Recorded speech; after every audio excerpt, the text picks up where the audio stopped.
तेरी शरण में आके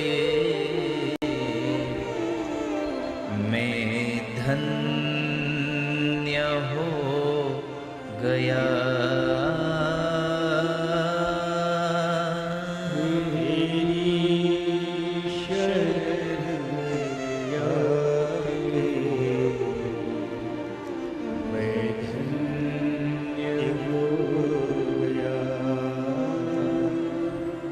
जन्मों की प्यास थी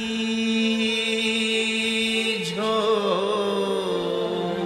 जन्मों की प्यास थी जो संपन्न हो गया। तेरी शरण में आके मैं धन्य हो गया। तेरी शरण में आके मैं धन्य हो गया। પરમાત્માએ આશીર્વાદ આપ્યા. પ્રહલાદને બહુ માગવા પ્રહલાદે કહ્યું, ભગવાન આપવું હોય તો એટલું આપો, મારા પિતાજીને તમારું ધામ આપી દો. આ સંસારનો સાચો વૈષ્ણવ એ છે કે આપણું અહિત કર્યા પછી પણ આપણે કહીએ કે એનું સારું થાય તો સમજવું આવા સ્વભાવનો માણસ આ સંસારનો સાચો ભગવાનનો ભક્ત, સાચો વૈષ્ણવ છે. બીજું, પ્રભુ મને કશું આપવા માંગતા હો તો એટલું કરો, મારા જીવનમાં કોઈ અપેક્ષા ન રહે, કોઈ આશા ન રહે, મને એટલી કૃપા કરો. પરમાત્મા પાસે માગવું જોઈએ કે મને કશી અપેક્ષા ન રહે, અને અપેક્ષા હોય તો કેવલ તમારા દર્શનની અપેક્ષા હોય, બીજું મને કશું જોઈતું નથી ભગવાન. આ પ્રહલાદ ચરિત્રની કથા સુખદેવજી મહારાજ રાજા પરીક્ષિતને વર્ણવી. ત્યાર પછી 4 આશ્રમોની કથા બતાવી કે જેમાં 4 આશ્રમો, બ્રહ્મચર્યાશ્રમ, ગૃહસ્થાશ્રમ, વાનપ્રસ્થાશ્રમ અને સંન્યાશ્રમ, 4 આશ્રમો બતાવ્યા. માણસની આવરદા 100 વર્ષની નિમિત્ત થઈ છે, પણ આ તો હવે ધીમે ધીમે આપણા ભોજન બધા બદલાતા ગયા એટલે તેમ તેમ આપણું આવરદા પણ ઘટતી ગઈ. 1 વર્ષથી 25 વર્ષ માણસે બ્રહ્મચર્યાશ્રમ સરસ્વતી નદીના કિનારે રહેવું, એટલે કે 1 વર્ષથી 25 વર્ષ જેટલું ભણવું હોય એટલું ભણી લેવાનું. 26 વર્ષથી 50 વર્ષ નર્મદા નદીના કિનારે ગ્રહસ્થાશ્રમમાં તમારે ભોગને ભોગવી લેવાના.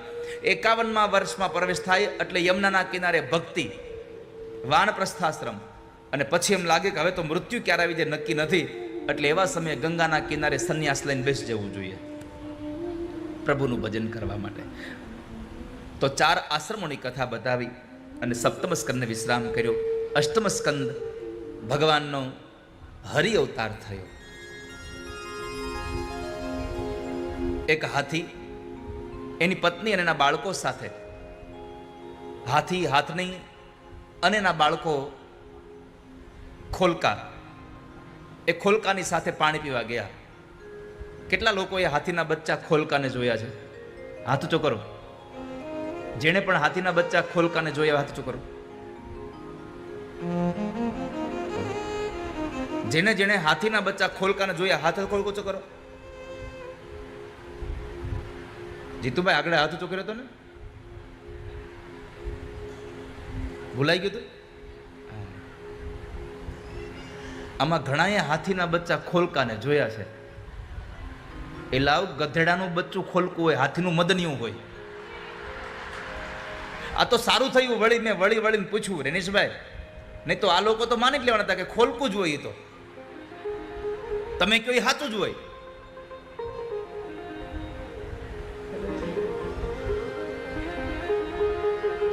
મદનિયાઓને લઈને ગયા હતા અને પાણી પીવા ગયા. આ જીવ હાથી છે, ગજેન્દ્ર છે, આ સંસાર સરોવર છે, આ સંસારની માયા એ પાણી છે અને આમાં કાળ એ મગર છે. જેવો પાણી પીવા ગયો અને મદોન્મદ બન્યો, સૂંઢમાં પાણી ભરી ભરીને હાથણીને ભીંજવી રહ્યો છે, એમાં એક મગરે આવીને હાથીનો પગ પકડ્યો. કાળ હંમેશા પગ જ પકડે. અજામિલના પગ પકડ્યા, હાથીનો પગ પકડ્યો, દસમ સ્કંદમાં કંસના પગ જ પકડ્યા ભગવાને પેલા વેલા. જ્યારે જ્યારે મૃત્યુ આવે ત્યારે સૌથી પહેલા પગ બાંધે.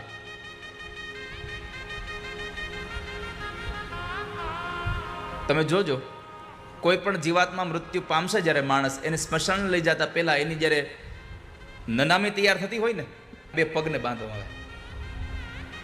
પગ જ બંધાય, પછી એને બાંધવામાં આવે. સૌથી પહેલા કાળ પગ પકડે છે. મગરે કાળ પગ પકડ્યા, બહાર નીકળવાના પ્રયત્નો કરે, નીકળાતું નથી. હાથણીઓ એને ખેંચે છે પણ બળ ન ચાલ્યું. એટલે એ સમયે હાથણીને લાગ્યું કે હવે આપણે મરી જશું. એટલે હાથણી અને એના બચ્ચા હાથીને ભગવાન ભરોસે મૂકી અને કિનારે વહી ગયા. હવે શું થાય? હાથીને સમજાઈ ગયું કે આ તો વિકટમાં તો બધાએ મૂકી દીધા, આપણું પણ આવું જ છે બધાનું. ડૉક્ટર ના પાડી દેશે ને કે હવે આમાં કાંઈ દવા કાંઈ કામ કરે એમ નથી, એટલે ઘરે લઈ આવશે અને પછી જે ખબર પૂછવા આવશે ને કહે કે ભાઈ હવે તો ભગવાન કરે સાચું. આપણા પરિવારના લોકો ભગવાન ભરોસે મૂકી દઈને પછી ભગવાન ભરોસે જીવવું, એના કરતાં પહેલેથી ભગવાનના ભરોસે જીવજો. આ સંસારમાં કોણ ક્યારે મૂકી દે નક્કી નથી. પહેલેથી ભગવાનનો ભરોસો રાખો. અને જેને ભગવાનનો ભરોસો છે, આ દુનિયાના માણસો તમારો ભરોસો તોડી નાખશે, પણ હું ભરોસા સાથે કહું છું, ઠાકોરજી તમારો ભરોસો નહીં તોડે કોઈ દિવસ. પરમાત્મા ભરોસો નહીં તોડે. દ્રઢ ચરણ ન કેરો ભરોસો. જેને ભગવાનના ચરણમાં દ્રઢ ભરોસો છે,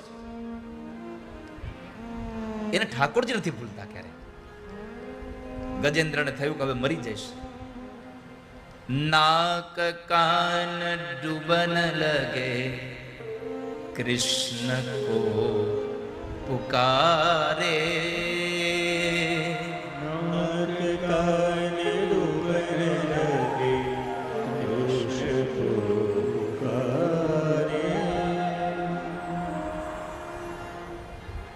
આ બધું ડૂબવા લાગ્યું એટલે આ માણસનું કઈ હું બધું ડૂબી જાય ના.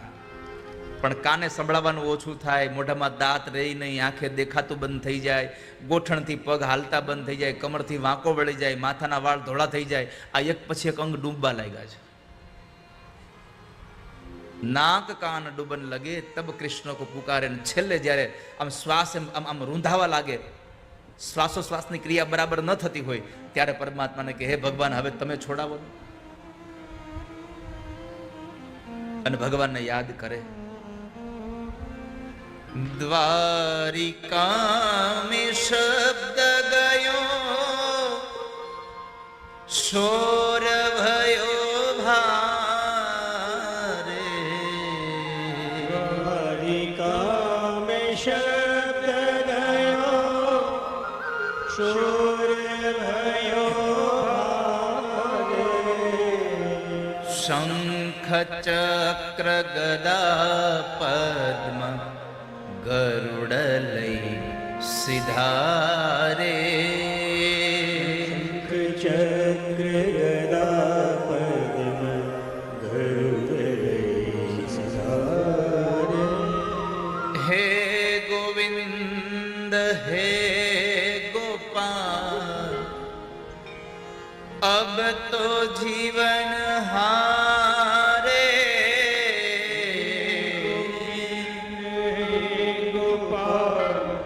अब तो जीवन हारे. હે ગોવિંદ રાખો શરણ, અબ તો જીવન હારે.